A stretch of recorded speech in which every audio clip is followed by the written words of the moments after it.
Hello, everybody, and welcome to the Tracy Show. I'm your hostess, Tracy. As you can see, I am joined by a guest who I will let introduce himself here in just a bit. First, I gotta pay a whole series of bills. So, the first thing I would love everybody that's watching this to do is subscribe to this channel. We have been stuck at 115 subscribers for 2 months, and my goal is 1,000 for the whole year. So, I desperately need you to get over to that site. You see it right there, um, the link, and subscribe. Now, if you're watching this, you can also look for the red box in your YouTube page. Say subscribe. Just click it, and you'll get to subscribe, and you'll get notifications when I go live. You can also support me on Patreon, and Patreon support starts at $2 per month, goes all the way up to $35. And bonus, I just taped the very last episode of a Patreon exclusive series called Tracy Buys a House. So that's on the Patreon now. You can like us on Facebook. Join us on Discord. Follow us on Twitter. Follow us on Instagram. Connect with us on Twitch. And even though I don't know how to use it, follow us on TikTok, because eventually I'm going to figure out how to use TikTok. And of course, if you see fit, you can always support this channel by making a Cash App donation at $TRACYMedia74. But I flew to that because I have a guest and I don't want to keep them waiting. I have a ton of questions I want to ask. I am going to let our guest introduce himself. Okay. Well, my name is Ted Rusk. I'm originally from Indiana, born in Evansville, raised up in Davis County, up between Evansville and Bloomington in the Amish community. And I've spent 18 years in California. And I've mainly been in construction and tree work my whole life. And I'm considering running for governor of Indiana. I'm tired of everybody fighting. I'm a true independent. I believe we should get rid of all of our political parties and just run on our own. And most of the parties I've found are have been infiltrated, and they're not interested in hearing a guy like me talk. That includes of course, the two big parties. I've been kicked out of both of those already. And the third national party, the Libertarian Party, I was kicked out of that in 2022. Mainly for talking about the one thing that the parties don't want to hear, election reform. Okay, if you talk about that, no chance. Even the Forward Party, I talked to them last week when we were going to talk, and they said, no, my plan's too radical. They didn't want to go for it. So Yeah, here I am. great to have you. So I have to start. I have a series of questions I want to ask. So you're running truly independent, no green, no forward, no.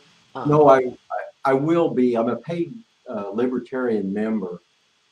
So what I'm saying right now is if I choose to run, I'll be a libertarian. Okay, so if you choose to run, okay. So now, first question. Yeah. So there's already a. Well, go ahead. I'm sorry. Well, I was going to say if I talked to the Forward Party and the Green Party just to see if they could help me get on the ballot, and they didn't have any interest either. So, I could do an independent thing next spring if I need to, but I've got a lot of time on my hands right now. So my first question is, um, if I'm not mistaken, there's already a declared libertarian candidate. Yeah, there's a party favorite. That's what I call it. Okay. Now I forget what that person's name is, but I know he's male. And I know he's declared. So yeah, his Donald Rainwater. That's it, Rainwater. So if Rainwater's already declared and you declared, because I know nothing about libertarian politics. Do you all have a primary, or how do you go about selecting the candidate to represent you? They will have a convention in March, usually the beginning of March of next year, uh, where me and Donald would talk to the crowd, and the crowd will vote. And the last time I did that, I was assured that my district, U.S. House District 7 up in Indy, uh, I was assured by the Marion County LP guy that it was my district. I just needed to go to that convention. When I went to that convention, that guy that told me that had brought some young friend of his, looked like he just rolled off the couch and hadn't had a bath in 3 days. And he stood up and nominated him and then went on to endorse him. And then they did a vote via electronic. This was an email vote that nobody could confirm or verify. And I was kicked out just that fast. In just 2 minutes, it was done. So Okay. So here comes my next question. So if you don't win that, and I'm going to call it nomination process because that's the only thing I know how to call it, will you still run as just an independent? Yeah. Okay. I mean, yeah, the worst case scenario would be I'd be a write-in vote. Okay. Got it. Now I'm understanding. So what if I could get my question out of my mouth? You have not, and of course, before I ask this question, I got to tell everybody out there watching, Indiana is a special state. And when I say special, I mean we're messed up. Yeah. We have basically 5 large counties in the state. There's Lake County, Monroe County, and Vanderburgh County, St. Joseph County, the one that South Bend is in. I forget what county they're in. So I'm just going to call it St. Joseph. And of course, the county I live in, Marion County. Those counties are normally Democratic, and then all the other 87 counties are Republican. So when you're thinking about running for governor and you haven't made up your mind yet, what type of factors are you going to be using to reach? Well, no, I'll say all 92. I named the 5 largest, but what are you going to do in terms of getting a volunteer staff together? Because you're just one person. It would be very hard for you to travel to 92 counties to get the support that you need. Well, the first thing I'll do is hit the internet with some videos. I've been working on a few today. And this is the part that libertarians don't like about me. When I tell them a story, I lived in California 18 years and I considered myself a Democrat then. And before I moved there, I considered myself a Republican. And now that I moved back to Indiana, I tried the Libertarian Party. And I'm just stuck. I don't belong to any of those parties. They don't want me. And I don't think I want them. So when I talk to the people of Indiana, those people in the large counties you're talking about that are Democrat, those people remember Bernie Sanders, right? I voted for Bernie Sanders in 2016. And that Democrat Party went in there and changed a bunch of rules and kicked him off the ballot. Well, we would have never had Trump had we had Bernie getting through the primaries.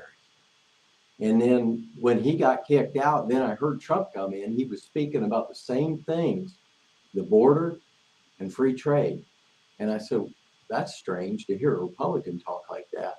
So I was kind of like just watching Trump. I wasn't really a huge radical Trump or anything, but I listened to him. And I listened to him with an open mind. So now I can go to the Democrats and say, hey, you know what happened to Bernie? I said, you want to keep voting for your party or you want to just try something new? And I can go to the Trumpers and they're saying their election was rigged and whatnot. And I'm like, well, we know this. Nobody likes our politicians and they get reelected like 92 or 93% of the time. What's that tell you about our elections? Could they possibly be pretty damn rigged? Well, Bernie followers would say yes. Trumpers would say yes. And I think most independents would say, yeah, and I'm tired of these two parties screwing with our country. So uh, I think, honestly, if the message gets out, I think I could pick up a little bit off of each group, probably out of my own libertarian group, probably almost none, because they really are watching the gates. They don't want anybody in that's talking election reform. Um, that you answered the question, but maybe I phrased it wrong. I'm talking about because again, I don't think it's feasible to be your own campaign manager. I think it's a crazy idea. I think you need to establish a team of volunteers. How are you going to establish? That's what I should have asked. How are you going to establish a team of volunteers? That's what I should have asked. I think you did ask something like that. I probably rambled on about. Mine is basically an internet-based, right now, an internet-based campaign. And in fact, it's actually going to be a show about my life. And I will eventually get some people involved, mainly on production of videos and things of that nature. But I'll move from this on the internet, putting out videos, to probably a tour. I was thinking about visiting the VFWs, American Legions, because my most controversial point about my campaign is I'm promising to declare martial law on day one. And Yes, we're going to get to that. We're going to get to that eventually. okay, so if I get out on a tour, of course, everybody in a VFW is going to probably be filming me or at least posting things on the internet. And I'm hoping to use today's technology to kind of bridge the gap, because I'm up against, as Rainwater says, he's got to raise $3 million. He'll never raise it. He's just fleecing his people for all he can get. And they're probably sitting at 6,000 now. He's been working on it for a month or two. It's insignificant. I'll supply more of my own money than that. And I think the key is to have an unusual message that will get carried automatically. That is, people are going to say, be texting their friends, dude, listen to this guy. He's a freaking nutcase, man. But once they get thinking about it, well, wait a minute. Day one is martial law. Day two is a ballot available in the BMV where all Hoosiers can vote on some issues. So it's not, uh, concentration camps and firing squads or anything like that. It's or curfews even.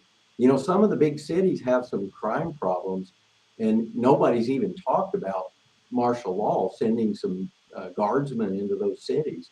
Even Indy, I know when I lived up in Indy last year, uh, man, there was murders almost every week. There was some issues, and it's similar down in Evansville. Not quite as bad because it's not quite as big, but Yep, and you got to the issue of the day, martial law. The one to declare on day one. Um, I'm going to phrase this question in the best way I know how, and hopefully it makes sense. First part of my question is why do you think a martial law on day one is needed? And second, what's the point of declaring? They're kind of like the same question. Why do you think it's needed? What circumstances are leading you to think that there needs to be a martial law? And wouldn't that be a waste of taxpayers' money? Those are the two questions I want to ask about the martial law. all right, fair questions. Um, why do I think it's needed? Because everybody I talk to says that this Republican supermajority, and I'm talking about Republican people and Trumpers especially, they're calling these guys rhinos, this supermajority, and they're saying that the supermajority, and libertarians are right there with them, the supermajority is stealing our money through taxes and giving it to rich people. And I'm like, yeah, I can buy that. The same thing Bernie says, you know, Trump, I don't know if he says that exactly or not, but yeah, there's a lot of activity in the state house that is not really correct. It's not illegal because they make the laws, but they're taxing us, then giving out special contracts to people who are tied to the government. And so, why would it be needed now? Well, the libertarians keep telling us to wait, keep waiting. We just need to convert everybody over to libertarian. They've been at it for half of a century now, and they've got 1% of the vote. Okay, now I'm assuming you might lean a little more left, like a Democrat. How long do you think it'd be before Indiana becomes a Democrat? If you think that party's good, it'll never become in our lifetime. Probably never become a Democrat state either. So what I'm saying is maybe it's time to look at getting rid of both parties. And a martial law plan it's radical, but it's based on the people. All I'm doing is giving the people another option. And if they vote for me, they're saying I want to fire every politician in the state house and send them home and vote on some issues by myself. So Yep, and that's where we probably are going to have our slight. Well, we may have more of an intense disagreement, but I'll ask it this way. So, if I'm understanding what you're talking about, you're not talking about sending, I don't know, the National Guard into the state. I'm pretty sure that's not what you're talking about, but if you are, correct me. Because when I think of martial law, I think the military comes in, the military takes over, they have a curfew, you go in, you go out when they say you can come in and go out. That's what I'm thinking. yeah, But that's not. yeah, you're talking about it in terms of eliminating um, representatives at the state house. Yeah, and But then right, but the concern that I would have as a leftist would be the Indiana Constitution calls for us to have representation. I mean, even the Declaration of Independence says no representation, no yeah, taxation without representation. So if you take those away, what do you replace it with? Are you talking about just replacing it with a referendum where just the people vote on everything, or are you uh, talking about having more of a, well, no, I'll let you say what it is that you're talking about because I'm okay, yeah, thinking that the Indiana Constitution says we have to have representatives. So wouldn't that have to be a change in the state's constitution to get uh, past the point that you're saying? well, martial law is a provision that's in most states' constitutions as well as most countries. If I noticed, I was brainwashed, so to speak, about martial law too. It's all about military and they're going to rough everybody up. But I started talking to Filipinos when I lived in California. And the older ones told me that the Philippines in 2005 was not as good as it was when martial law was in place under Marcos. And I said, well, now how can that be? Well, Marcos got a lot of money for the bases there, and he basically embezzled a bunch of it, but he gave a certain portion to the poor people. And, you know, that's not being done now. If you're in the Philippines and you're poor, you're hungry. And even in America here, look how many in the last 40 years, we've went from there was no soup kitchens or these pantries and food stamps and all this stuff. Now there is. There's food stamps. On top of that, there's pantries, there's food soup kitchens, and I'm like, why are we like this? Why do we need all this? We need it because we lost all of our jobs. And I blame the two parties are to blame for everything. They're the ones been in charge for well over 100 years, both parties, and they've sold us out on every issue possible. And I think this is the quick fix. And if you imagine this kind of news will travel around the world, actually, your show might be going around the world because you got on some nutcase that says he wants martial law. If you have martial law, and like I say, if the people would elect me, that automatically means those people want to fire our politicians. Democrats, Republicans, libertarians, whoever's in office is going to get fired. And then we will start voting. We're going to have special elections. I think we need more than the senators. Instead of being 50 senators in Indiana, there should be 92, one for every county, I think. The representatives, I think, are 100. That probably needs to go up to about 200 so that we get, we get them closer to home.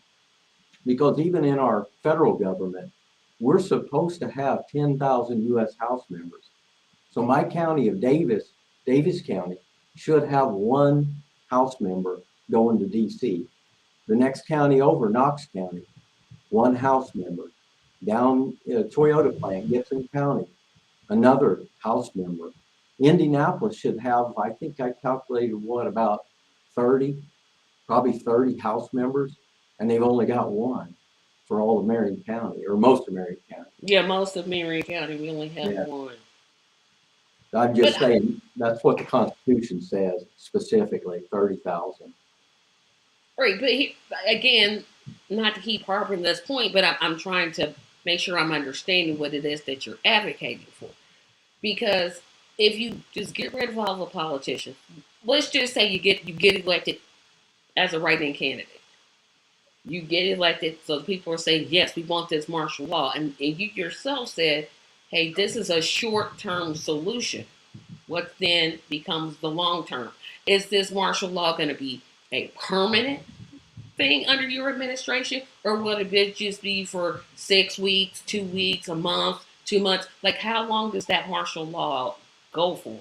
I would leave that to the people, but on day 2, it would be on the ballot. What I would have, the ballot that would be available at the BMV would be medical marijuana, which I'm pretty sure would pass by 70% maybe, or at least 60 to 70%.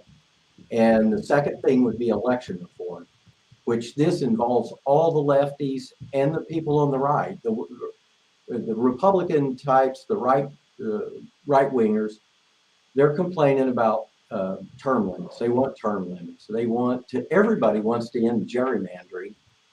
There's almost no bad election reform topic. So, when you talk to the represent us, it's ranked choice voting. That's what they want. And I'm like, yeah, I can go for ranked choice. But the bottom line is, on the ballot, election reform, medical marijuana, and what do you want to do about martial law? You want to vote on these two and then get rid of it and go back to normal? Which normal is nothing's going to change anyway. The only thing is the people in the state house are not going to be employed anymore. They only come up here for a few months anyway, right? That's true, and that's where I think my confusion was, because if you do this martial law and you fire everyone in government, and I don't want you to take this question like I'm just president, wouldn't that include the governor's office and a lieutenant governor? Well, you always have to have somebody in charge, the executive. Right, understand. But if you're saying all politicians, my mind is thinking, okay, well then who's in charge? I hate to ask that question of who's in charge, because I'm always one that I want to work collaboratively with groups of people. That's just me. But in theory, you could be talking about your own office. So my pretend question is, what if the people decide through this martial law, we don't want a governor anymore? Well, again, I don't know any organization that runs without a leader. As a businessman myself, I've always been the owner and the leader of my company. And I think you'll find every company and every government's like that. You can put a board in, but what I would suggest to the people is, again, on day 2, would you like to get rid of the martial law? Is it too scary? Or would you rather go vote on some more issues next month? And I could almost buy it, if I'm being honest. I could almost buy it if there was like a board, like people, and that's literally what we have now. We have representatives from each section of around the state. They come, they decide things. Of course, they're bought off by special interests. But I'm thinking, okay, so what replaces that? That's what I'm thinking. But we have a comment now. So, and here is my question, plea to the audience. If you have a question, please put it in the comment section. because sometimes I just don't think of things. And we're going to move on from this martial law thing, but I want to get it in my mind because I'm kind of tired of both. Yeah. I'm definitely tired of the duopoly. So I'm always There open, you go. especially in my own state. So this is from Thieves, who goes by Complex Mind Simple Man. Power once obtained is never relinquished under such circumstances. Martial law is ruled by force. And that's what I was thinking, because I'm thinking, Yeah. oh, military's going to come in and they're just going to take over and tell us what time we can go to sleep and what time we can go to work and what time we can go to church and da da da da da da da. No. There's no curfews. There's really nothing's going to change except, maybe some of the cabinet. I don't know who's all the elected officials, but I'm not necessarily saying the executive branch, but the House and the Senate are they're just, nobody likes them. And if you're a party person, if you're an R or a D and you're in government, probably need to go. We can put one of the National Guardsmen in charge of one of the officers in charge of Secretary of State or something. Explain to them how it's supposed to work, and they can run it. You'll never notice a difference. Whoever's in charge of the BMV, probably not a political person that much anyway. And if they are, again, they could be replaced by an ordinary. I believe, if I'm right, the governor appoints that person. I'm almost certain. There's probably a I lot of could them. be wrong, but I'm pretty sure the governor appoints that person. He used to appoint the secretary, well, I would say Secretary of Education, but Indiana's version, we now elect that person. It used to just be the governor appointed, now we elect it. So, like I said, I want to get an idea of this, because when I'm hearing it, I'm like, okay, that's it's different. I've never heard a kid ever say, Yeah. I'm going to declare martial law, and you run on that. And here's my last question on the martial law issue. And I promise we're going to move on to other issues. Well, I'm going to sum it all up real simple too. Go ahead with your last. How, if you're, if I'm a potential, well, I am a voter. If one, let me go back. If you are if once you decide to run, you get out there, you had to collect a certain amount. Well, no, you're going to go as a write-in, you said. So you avoid the signature. Or signatures if I need them, yeah. Okay. That's one of the things I'm arguing against is it shouldn't be this hard to get your name on the ballot. That I can agree with. I can definitely agree with that. But I guess my question is, how do you convince Hoosiers that your idea of martial law is the way to go? That's my ultimate question. Okay. That's what I'm going to summarize, okay? I'm already elected. I just got sworn in, and here's my video. All right. All you politicians that are in the assembly, if they're not in session anyway, I don't think, when I'm sworn in. But if they were in session, y'all pack your bags and head back home, because the people have spoken. Tomorrow, here is the ballot, and I'll show it on the screen, for the people. Here's the ballot. You can go to the BMV tomorrow and vote for medical marijuana, election reform, and would you like to keep this martial law thing going? And every month we're going to vote on some issues, just me and you people. There's no military running through the streets. There's no curfews. There's no concentration camps or anything like this. That's all fear tactics put up by the three big parties. And it's just as simple as that. You either trust me or you trust all those politicians. And I don't know. I don't know how anybody could pass up a deal like that. Everybody complains about the politicians. So far, everybody's complained about me only on my martial law. If I make enough videos, I'll show them how it works, and we'll do some polls online also. Because I definitely think, just being, of course, 100% transparent, that when I first heard it, I'm like, what, huh? And now you're explaining it, although I still have some nuanced questions about when this be challenged in court and all those type of questions, because if somehow you were successful in your campaign, the two parties aren't just going to sit there and be like, okay, we lost. And this is what I say to every Yeah. third party candidate.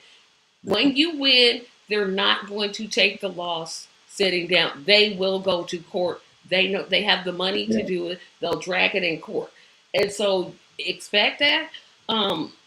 But um, I just, I think that, and I can't tell you how to run your campaign, and I don't want to tell you, but I would say you probably are going to need to come out with a whole lot more videos, because if I'm confused and I can Yeah. pretty much understand, I think I understand Indiana politics. I can imagine there's a whole bunch of people like me, like, well, what does he mean? But we have some more comments, and then we're definitely going to move to some other issues. Okay. Good deal. Okay, so this is these again. I'd rather have 10 crooks fighting for influence than one person resisting the urge to become a crook. Without threat of force, how would you get legislatures to disband? You already answered that question. You said that you would use them to escort them out, so you already answered that question. Yeah. Now here's one. Here's one that's good. Without politicians, who writes the laws? Corporations and individuals would have a field day. That is a good. So who would write the laws under this That martial law? that's absolutely untrue. They're pairing up two things that are actually happening now. Corporations run our entire country. They run every party that's out there. Every third party is influenced by corporations. That's why the Green and the Forward don't want anything. They don't want anything to do with me. Okay, it would be me saying, for example, let's have medical marijuana in Indiana. Do you vote yes or no? And let's suppose 65% of the people said yes. It's done. We just wrote a law by ourselves. It empowers individuals to bypass the guys that aren't listening to them anyway. These are a bunch of privileged suck asses, mainly this, what do you call it, the super majority. I met some of these guys at one Republican get together there in Indy, and all they were talking about is how much time every day they spent with lobbyists.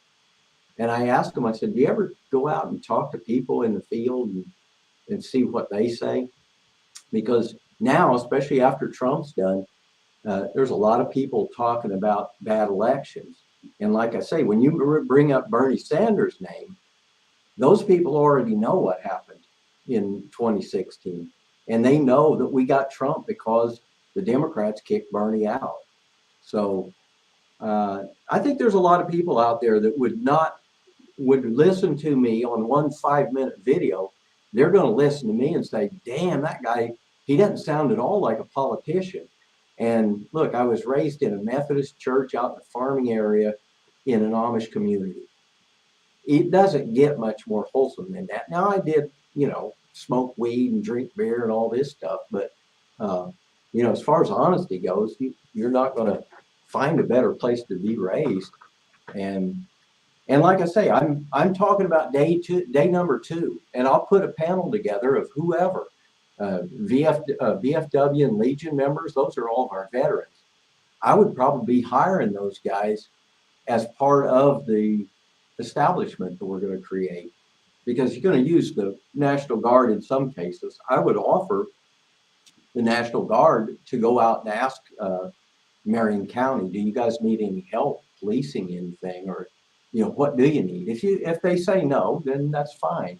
If the city of Indianapolis said, we wouldn't mind having, a dozen people scattered out in these certain neighborhoods to, keep crime down, then I'd say, okay, we'll do that. But I understand. it takes a leap of faith to listen to a guy like me, and having never heard this in 40 or 50 years, we've never heard anybody very radical.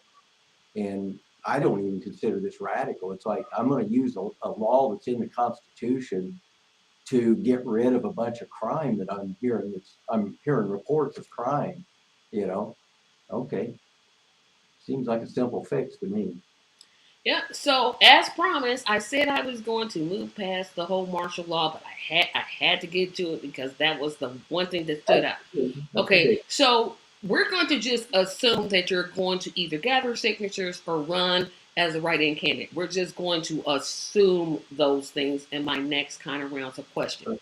Let's don't rule me out going to the Libertarian Convention. If I've got Oh no, 90 that's minutes, why I said, yeah, because the Libertarians have ballot access. That's right, they do. yeah, So they've got okay, it. so if okay, so we have three circumstances. You get the Libertarian nomination, you do as a write-in candidate, or you gather signatures. One of those three that you're going to be pursuing.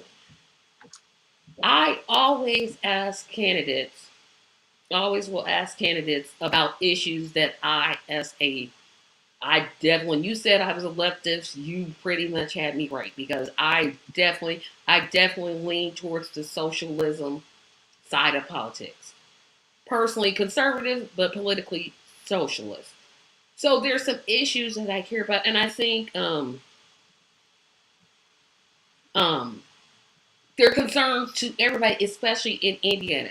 So because first question, because of the administration, the Biden administration stopping the pandemic coverage. Millions of Americans are losing Medicaid coverage. And in Indiana, it's estimated that up to 300,000 people would lose Medicaid coverage.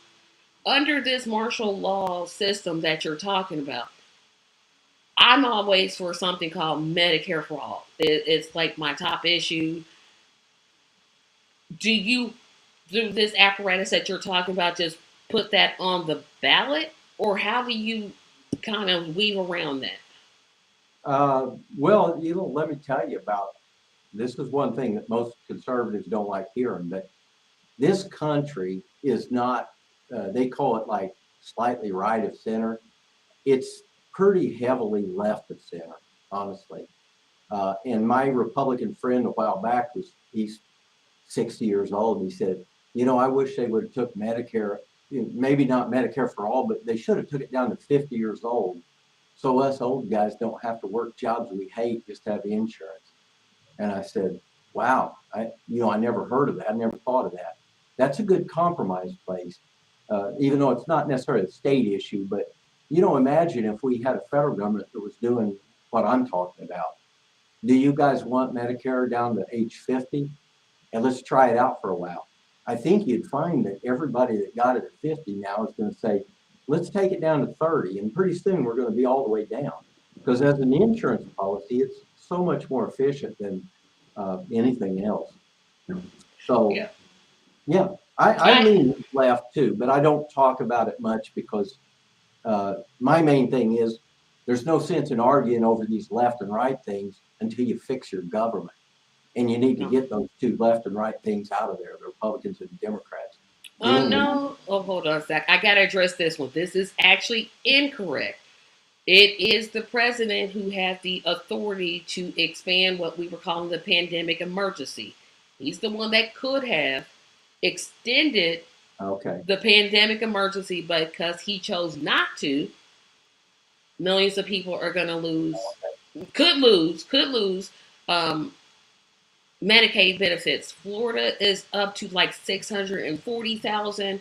Arkansas is up to like 140. So that statement, no, this lies solely on Biden. Not that I'm a fan of his in the first place. Trust me, if it was the governor, I would be like, no, this is the governor. But yes, they could expand Medicaid on their own. They won't. They're going to use this bill as an excuse. They had to insure those people because the mandate came down. You must insure these people. And that's how they got Medicaid. But now that the pandemic emergency has been lifted, they can just kick them off again. And so, yes, I see where you're going, but I can't agree with that state. I can't agree with that statement. But just wanted to get that out before I proceed to my next question. So another issue that I'm pretty sure I know how you feel about, but I don't know. Wait a minute, hold on a second. Again, your governor is the reason that Medicaid expansion isn't in place. You're looking at the stopgap that was put in place because Indiana refused. Oh, yeah, Well, okay. Holcomb, then they're saying. Well, yeah, Holcomb he's. is, what can you say about him? He doesn't do anything except what the establishment wants him to do. I mean, do And any of them? That's the one thing that frustrates me about Indiana in terms of its politics. It's heavily, heavily Republican, and the Democrats are like, okay, whatever you all want to do. Like, do you have any fight in you? Like, are you gonna stand up and say you just kind of sit there and just are like, okay, yeah, whatever you say? No, no, but that's my own personal thing, and I'm gonna get on to the next issue: gun rights. There are two trains of thoughts here. There's one in our state, and I always get the age wrong, but to my understanding, you no longer have to have a license to get a gun. Am I correct? what I think they eliminated was the permit to carry. Yeah, the Uh, permit to carry. yeah, That's it. but You still have back to have a when, license. Yeah, I never get that law well, no, right. I don't know about buying the gun. I think that's federal thing that you have to, like when I lived out of state in California, I was back here and I wanted to buy a gun one time, and my friend's a dealer, and he said, "Oh, I can't sell it to you because you're an out of state license holder, driver's license." And I said, "Is that right?" And I said, "Well, why don't you sell it to my brother? I'll buy it from him." And he's like, "Oh, I don't want to take that kind of chance because the federal government, that's who did all that." But back when I was probably 30 or 25 or something, I got a carry permit, and you had to go get thumbprinted and all. That's what they did away with. Yeah, that's what. Okay, I Yeah, always okay, but there's two trains of thoughts. You have states that are saying, doesn't matter. We don't care how old you are. Go out and buy militarized weapons. And then you have states like Illinois that are um, more constrictive with their gun yeah. laws. What would be yours? What would be your preferred policy? It's like a lot of things. If you're going to ask me about abortion, I'm going to tell you the same. I'm tired of arguing over guns and abortion. And if I got in and did martial law, I would probably put it on the ballot to see how the people felt about it. How do you feel about your guns and things of that issue? Uh, I don't I don't really see a problem with the way it is now. There are shootings there's rough areas in every city or county, and there's people that shoot other people. I believe most of these shootings are probably caused by the fact that we're all down and depressed and have basically mental issues. Our jobs were stolen from us back in the 70s and 80s, and our wages. If you ever want to have me on and talk about wages, that's a 1 hour talk right there, because that line from uh, and get my arms right here, but that line was going for 100 years, from 1880 to 1990. That line was going at a rate where our wages doubled every 13 years. Can you imagine 13 years and you got twice as much as you had before? That stopped in 1990, and it's never doubled since. That's 33 years we have not had a doubling. And everybody knows, Bernie Sanders knows why that is, and Donald Trump knows why that is. And those two, that's why they're outsiders, and that's why they got kicked out. It's all got to do with trade and immigration. Yeah. Oh, we got another comment. Ban future sales of military style powerful weapons and impose insurance requirements for any firearm owned. And I'm a gun owner. That's Yeah, an idea. It's an idea. yeah, Like I that's said, it. I don't own guns. I don't like them. I don't like to be around them. I just don't. I was going to ask you about abortion, but I'm going to skip it because you said you're Yeah, tired of arguing about it. So it's here's one that got in the Indiana legislature, and I kept wondering, do these Republicans have time to do anything else? I mean, Indiana is faced with rising crime rates in large counties like Marion County, um, more people on SNAP that could possibly lose their benefits. But these legislators have worried themselves about transgender athletes. And I don't know how you feel about it, and I'll let you kind of speak your opinion, but how would you not get distracted? Like if the people rose up and said, hey, we want a law back to the way it used to be. Where if you're a man, you marry a woman. If you're a woman, you marry a man, or you can't transition your gender. They're getting sidetracked by issues that really don't impact the day to day lives. It's like Yeah. a personal decision that they're making, and it doesn't have anything to do with me. But it seems like this body of legislatures this year were way concentrated on just extreme. It was like whatever Mhm. Florida does, we're gonna take it one step higher. Yeah. We're gonna outdo Florida. And I don't understand how would you avoid that, or would you encourage that? I don't know. So that's why I thought I better ask that question. You know, these, you know why they argue, I guess, I hope. I hope you know this. The Republicans make up their own controversial stuff for themselves. You know, remember CRT that was going to be taught in the grade schools, critical race theory? I was talking to a liberal one time and he said he didn't know what I was talking about, that they're going to put it in grade schools. He said, no, that's a postgraduate. It's for your master's degree. It's a class that's taught in college. No liberal or leftist out there is recommending that goes into grade schools. And I said, huh, I think the Republicans made that up for themselves. Each party makes up things. And that's why we're battling on abortions and guns for 40 years, is because nothing's ever changed. Nobody's came to get your guns, and nobody's really came to get your abortions. The Supreme Court only said now, I think, that uh, it's up to the states. But, you know, most states probably didn't change their law. I think Kansas was the one that went ahead and voted on it, found out that people favored, uh, abortion rights.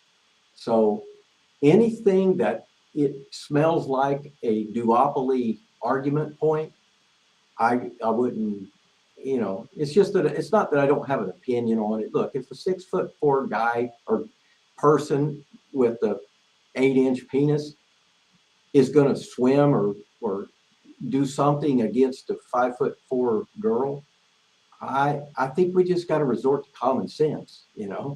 Yes, it may hurt that one person's feelings, but Jesus, I'd let women vote on that one probably. Do Yeah. you want do you want people who were born a male competing in your sports? And whatever women said, I'd say okay. Yeah. And we got another comment here, and this is a good one because I was going to get to this one, but these beat me to it. What is your position on diversity, equity, and inclusion programs and policies? That's like probably talking about employment, right? Hiring. No, just I'm going to assume that this is talking about your overall positions. Are you for diversity, equity, and these, of course, Sure. if I'm speaking for you and I'm not getting it, just put it in the comments and I'll make sure to Yeah. clarify the question. That's the part where I lean libertarian. Their point is just let everybody do what they want to do. I'm an old hippie. I was raised by the hippies, not really raised by them. My mom and dad weren't hippies, but when I was living in Washington, Indiana, there was a hippie house, and we'd walk by there all the time. I don't know how old they were, maybe 16 or 18. They're all just on the porch partying and smoking pot, having a good time, and didn't seem to bother them about, they were totally inclusive. The hippies were. So I think that's how I describe myself. Yeah. Live and let live. That's what I'd say. But Okay, so I'm going to but take Theus's question to an upper level because okay. this one really does concern me, and it's the state of our law enforcement, especially in Marion County. This is a huge concern of ours. We've had 3 instances where black males have been gunned down by police, no weapon found. Yeah. I, And the only conclusion that I could even come close to is saying this was racism and this is where, they're recruiting from, etc. Those are I know you would be at a state level when you're not at a local level, but how would you have conversations? Because eventually, as governor, people are going to look to you for some sort of, how do we deal with this problem of policing, especially in our large 5 counties. I'm pretty sure in our smaller counties, this may not be a problem, but it's definitely a problem in the large 5. It's like I said, especially Marion County. Yeah. And yeah, in the small counties in the southwestern part of the state, um, our sheriffs, well, I think yours is too, but sheriffs are elected. But Right. everybody knows the guy. Everybody in the county that follows anything knows the sheriff. Oh yeah, did you know we so and so won? Oh, he's a good guy. He's a farmer, and you know it. We don't feel bad about our cops, but then again, you're talking about very small areas.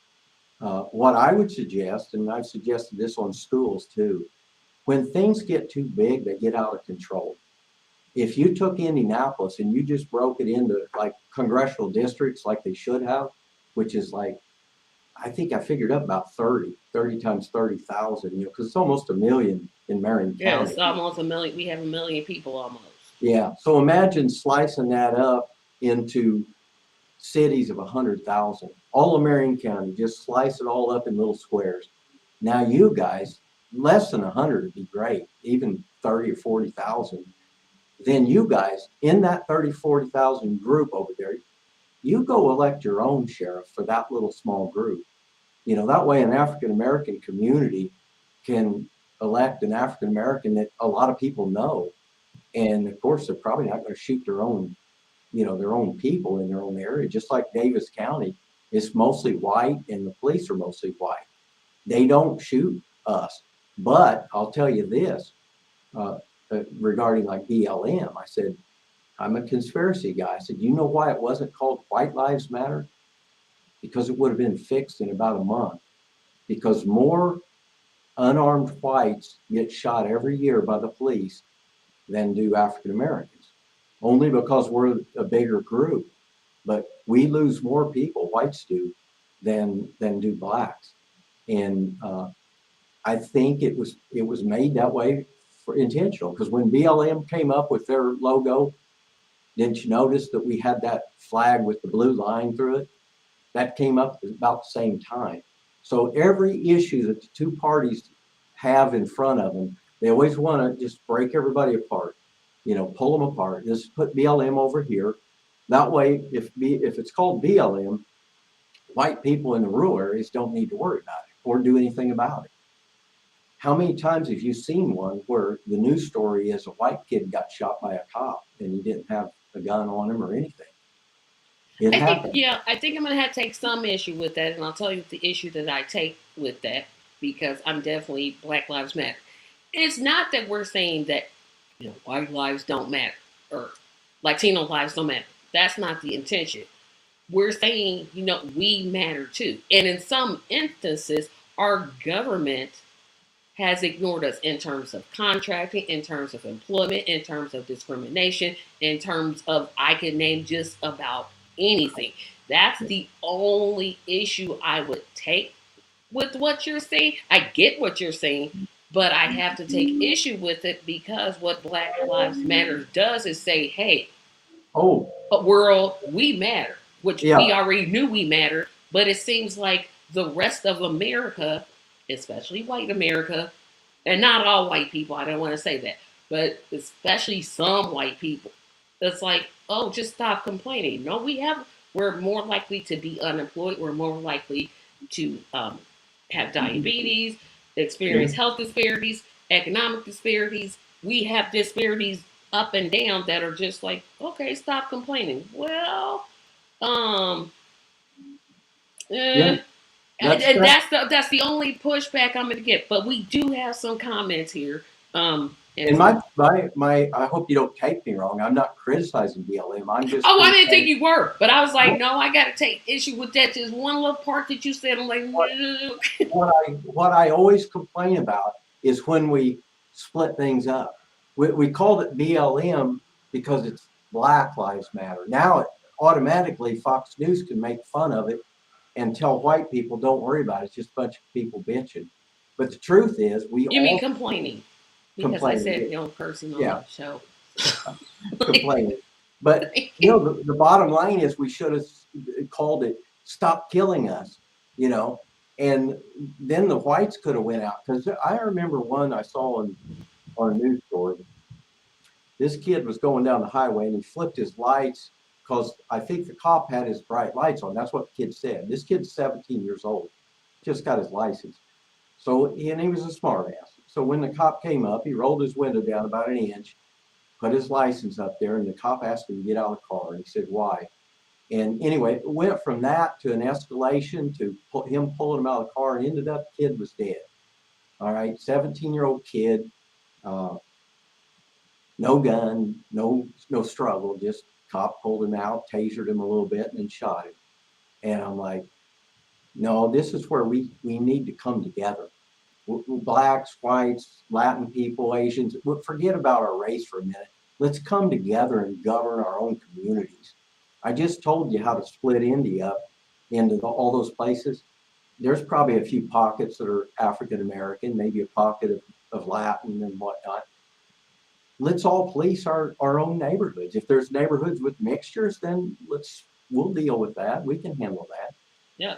Well, we got some comments to get All to. So, DEA, diversity, I forget what the E stands for, but inclusion in social inclusion and employment.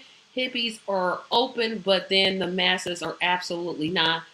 You govern the masses, so let the people do what they want means vulnerable people are in danger. Next comment, your positions work in a homogeneous, isolated places. Horrible things tend to happen out to outsiders in those areas, which is why new people don't go there. And hello, Parker, how are you? I'm glad you're here. And then another comment, the opposition to BLM is ideological and not political. I definitely think we can both agree with that. And the last comment before I get to my last questions, we've been saying stop killing us for over 300 plus years. The problem is not the slogan, it's apathy, indifference, and cruelty. And that's, I think, was my overall point.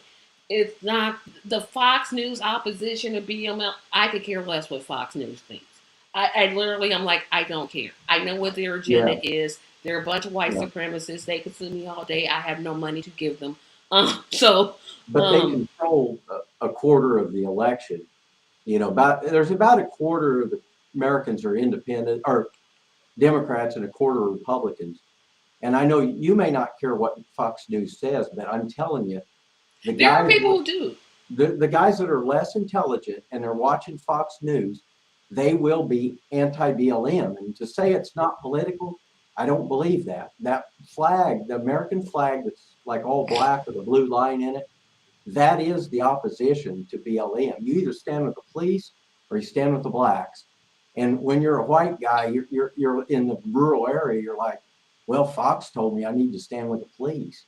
Well, the libertarians are saying the police are corrupt and they're killing people and they're bullying people and all this.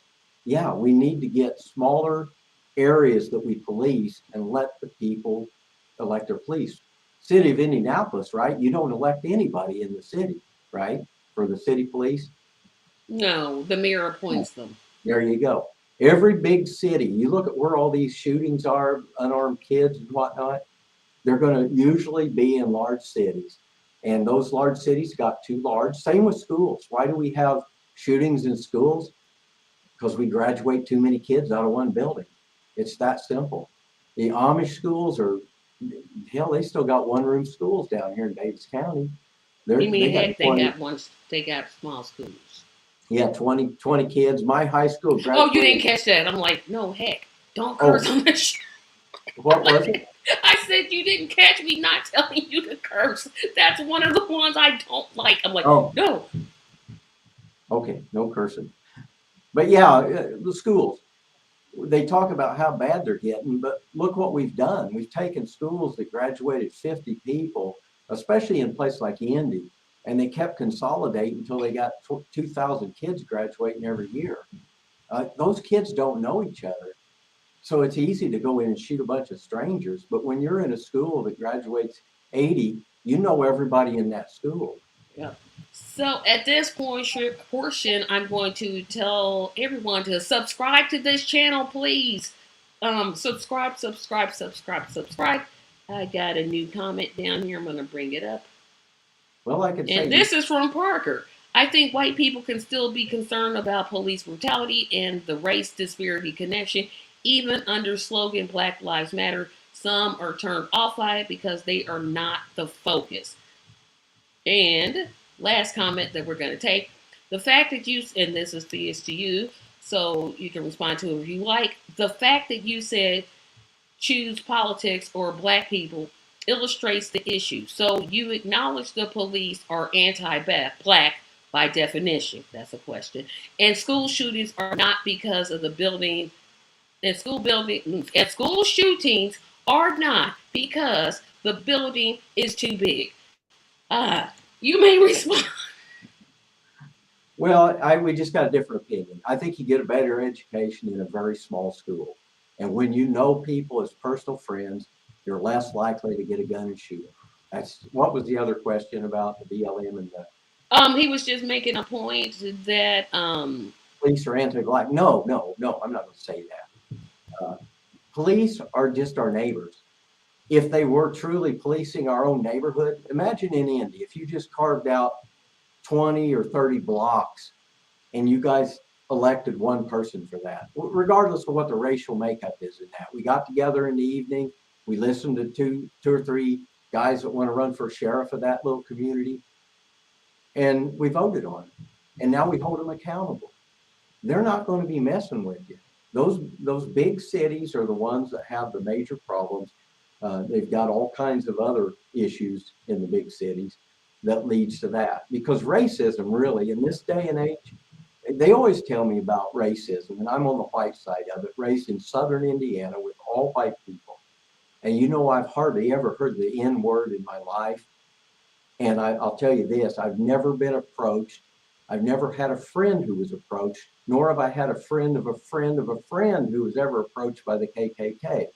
I don't ever know, I've never known of a member. I don't think it's as much a racial thing as it is an economic thing. It just happens that when okay. So we're gonna have a disagreement here because I didn't mean to interrupt you, but it's definitely a racial component. Because when you're the color that I am, and you're stopped for no reason, literally no reason by the cops. You're followed around in the grocery stores by security. No reason. You're not following everyone else. Why are you just following? It's definitely a race issue. Economics has something to do with it. Don't get me wrong. But race, I don't want to say, well, unless you're black, you don't understand.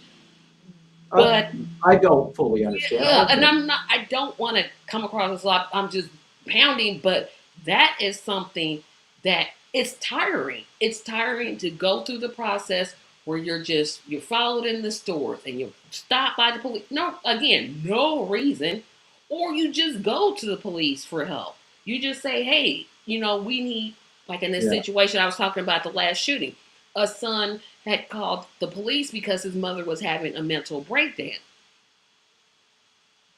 They came in, knocked the door down, no announcement that they were coming, just knocked the door down, start shooting. That's not right. I mean, but I'm saying it happens, and they were ignored. Same thing happened to a white family, not particularly, but some of the circumstances were the same. Their issue got addressed. Black family still is fighting in court to get their due. Race plays a considerable role in our country, and I wish, as a black Hoosier, that there would be a governor candidate that could at least say, "Hey, we're racist and we need to stop it." Just that sentence alone would start it. Okay. But I just and I think that's why for me, I've always voted. Well, in Indiana, I tend to vote Democrat or Republican. Well, I've never voted for a Republican. Oh, yes, I have. But that was because the Democrat was awful. But it's like we don't have a choice. It's like we either get, I'm going to work you over this way and take all your money, or I'm going to stand by and let them take all your money. And that's why I think I started this show, because we have um, um, two sides of the same coin. And that's why I like to bring people on like you. So, even though I'm probably, um, I don't know how you're going to, address those things in the coming weeks, but I would definitely, like I said, start with the statement, yeah, Indiana's got some racial problems, because we Yeah, definitely do. yeah, We definitely do. And I don't know if it would be um, beneficial to just kind of say we should just get along. Well, we should, but we yeah. don't. And I think that's the point I'm trying to make. We It, should live in a society that follows laws, but we don't. And it, race plays a huge, I mean, there's study after study after study that I could start quoting, yeah, and it plays a huge I, role. I, I believe most of those studies, and like I say, I'm not an expert on it, but I will tell you this: the two parties want us not talking to each other, whites and blacks. That's the worst thing that could ever happen, because right now you're talking about a white guy here who some of your audience is probably thinking, hey, that guy's got a southern accent. He's up in his 50s or 60s. He said something good about Trump.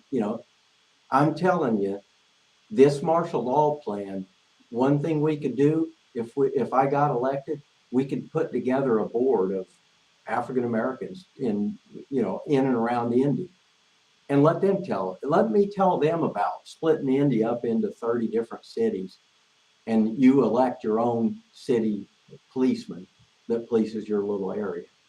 And see what people think of that. You'll see. I'm not a racist. I'm saying Oh, I every didn't want to, I never wanted to imply no, that you no, no, were. I know. But I know what I got in California when I ran as a Democrat.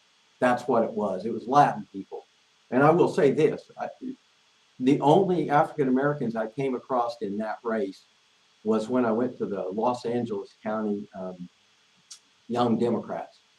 And there was two or three black guys in there. And I asked them, I said, I'm taking a lot of heat on this free trade stuff. I said, do you guys got relatives anywhere in the Midwest? I think there was one from Pittsburgh, parents from Pittsburgh, St. Louis and stuff. I said, you ever hear your grandparents talk about all the jobs that used to be here back in the old days? And they said, yeah, yeah. I said, that's what I'm doing. I'm talking about the same things Bernie Sanders is talking about. Jobs. All of our jobs got shipped overseas. Everybody went from, really good pay to scratching shit or scratching stuff with the chicken. Yeah, thank you. Uh, it's just uh, and you know what happened on that Los Angeles? They were going to endorse one of us. They interviewed everybody running, like 8 people. They decided they weren't going to endorse anybody.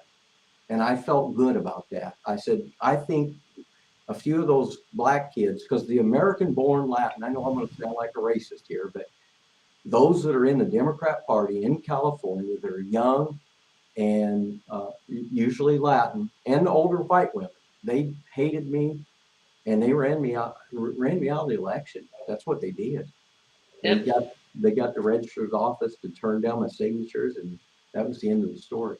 Yeah, we definitely have some more comments here, so I'm going to get to them, and I'm going to try to shoot through these, because remember when I said, oh, I try to go 45 minutes, but I always go an hour? Well, I we're almost at an remember, hour and 10. So I'm and like, I should have told you. Anytime I start talking politics, we could get away with 2 or 3 hours really quick. So, but yeah, shoot me a couple questions. I'll go fast. okay. Actually, I'm going to just zip through these because I have one more question that I want to get to. Okay, so Thea says schools were very small during segregation. How was life for minorities? Small towns created myopia and echo chambers. Are you somehow asserting that we do not know our own lived experiences? I think I asked that question because I said, hey, as a black woman, da da da da da da da da has happened to me. We addressed that. Parker said that these his comments were read, so I'm just kind of going through these. Respectfully, your perspectives on race and social dynamics make martial law extremely terrifying. I'm going to let you get back to that at the end. Hello, Anna. Hello, Anna. Anna's coming in. I agree. Thank you, Anna, for coming in. I don't know about Evansville. I didn't know about the Evansville riot until I started looking into the area after a recent pizzeria owner helped out an unhoused man and found and only found fine dollars for his unkind heart. Anna, could you kind of like clarify that? Because I think you're saying he was fined for giving money to the man, but I'm not quite sure. Um, um, I don't know that story. yeah, so I don't know. And I've lived here all my life, so I don't know. So the last question. Okay, usually I don't ask guests to come back. I normally don't do that because I try to keep my guests fresh. But I've got to have you back because there's a whole slew of questions that I want to ask. Okay, so Anna clarified that she was asking thousands of dollars for letting him sit in the tent. Okay, so he had a tent. Okay, now that's making sense. Thank you, Anna. Thank you, thank you, thank you. Okay, so like I said, we'll work something out now that I've kind of had to. And here's an announcement to all of the people that kind of follow me. I had to drop out of the play, and that hurt my whole feelings because I was cast in a musical, and I'm like, oh, I got to be out of this place so I can move into my new place, and the dates just weren't matching. So I'm like, no. So I'll be here next Tuesday. I'll get to Thesis comment here in just a moment. So next Tuesday, I already have that show planned, but I don't think I have anything planned for the Tuesday after next. If I don't have anything planned for the Tuesday after next, I'll message you and see you if you can come on because I have an idea in my head that I would love to do. Sure. So next week's show, I just want to talk about it very briefly. I'm going to make this political, so never fear, but I'm going to be talking about cartoon rivalries next week. The top 5 cartoon rivalries, and I'll try to parallel them to political rivalries. So you'll see that. Follow the show, like the episode, because I figured you didn't want to be in that episode. So I'm like, well, I'll be basically talking about cartoons and then connecting them to. So I'll look at my schedule and see what has it. Okay. Yes, and I had to drop. It hurt my whole feelings to have to drop out, but I had to be out by the 29th, which means from June, all the days from June to July, I'm cleaning up and packing. And I'm not going to have time to be in a play, and it hurts my whole soul because I've always wanted to be in a musical. Hurts me, hurts me, hurts me. But yet, thank you, Anna. And this is a cheap plug to join me on Patreon because all 5 episodes of Tracy Buys a Home is on the Patreon, and you can watch them all. And Marlon, cartoon rivalries. Cartoon rivalries. I will be paralleling that to politics. So it should be fun. I sometimes, in my seriousness, like to kind of break and have things that are fun, especially when I can't find guests. But I'll be making a political connection next week's show. But my last question is this. Couple of questions. How do people connect to your campaign? Well, right now I haven't done a video yet. I was working on some today, but I'll pretty much be on YouTube and all those others you mentioned. I'm a little bit new to this. Things have changed that much, and I know about Twitter and Elon Musk and all. I think he'll let me put in a one on there because he seems to be a freedom of speech guy. So of course I'll be on Twitter and Facebook. Already on Facebook under Ted Rusk. But I don't post much. I post a few, repost some hippie stuff and whatnot. Okay, suggestion, website. Yeah, I will eventually. Okay, because I'm But like, the I'm so website is everybody can go right to it. I'm so narrow though on my, hey, it's just me. Vote for me. It's martial law. We're going to start voting on the issues ourselves. Okay, I know the one guy said it's kind of scary. It, scarier than a bunch of crooks in the state house. That's all I'm saying. Do I look like a kind of guy that's going to lock everybody up? I'm like, hell no, I want to let You mean everybody heck out. no? Heck no, I'm sorry. The prisons are for-profit prisons now. People are investing in those prisons to make money. That's why they lock up a lot of kids. African American kids get hit the hardest. But believe me, if you go to the small towns in southern Indiana, you're going to see that same thing in white kids. Kids that have been in jail for 10 years on meth, they get out and they're only 28 years old. They can never get a driver's license. Their credit's ruined, and they can make 15 bucks an hour doing some menial task and have garnishments out of their wages. Yep. And the very last. Okay, so that's next week. And I forgot about G.I. Joe versus Cobra, so I'll include it. Forgot about it, but I didn't forget Bugs and Daffy. Final comment. Yeah. What you're playing is way scary because there's no check on your power, but the ones you choose to allow. That's opinion. I'm not. Yeah. And then finally, okay, we know they're cartoons, but they're real life people. But watch next week's show. So again, everybody in the comment section, thank you. This has been probably one of the best discussions I've ever had in terms of me kind of like saying, oh, I don't necessarily, and that's okay. We're both here to destroy the duopoly because duopoly stinks. It's terrible. It's awful. It limits our choices. I want to thank my guest for coming. Hopefully he can come back in the time frame that I need for the show that I'm kind of thinking of on the top of my head. Remember, everybody, please like this video. Share this video. Remember that you can also, at the same time, go to TRACYMediaLLC.com and watch this same video live on the website. It's live on the website. I'm going to post it on the web. Well, it's actually on the website live now. So you can see the whole thing in full. Again, thank you. Like this page, subscribe. If you do nothing else, subscribe. I know most of the people in the comment section are already subscribers. But I want to thank everybody for their participation. We will see you next week when again the discussion is top cartoon characters, and I'm going to attempt to parallel that to the actual politicians, and it's going to be an interesting discussion. Thank you, Ted, for coming, and have a great evening. All right. Thank you so much. You're welcome. Good night.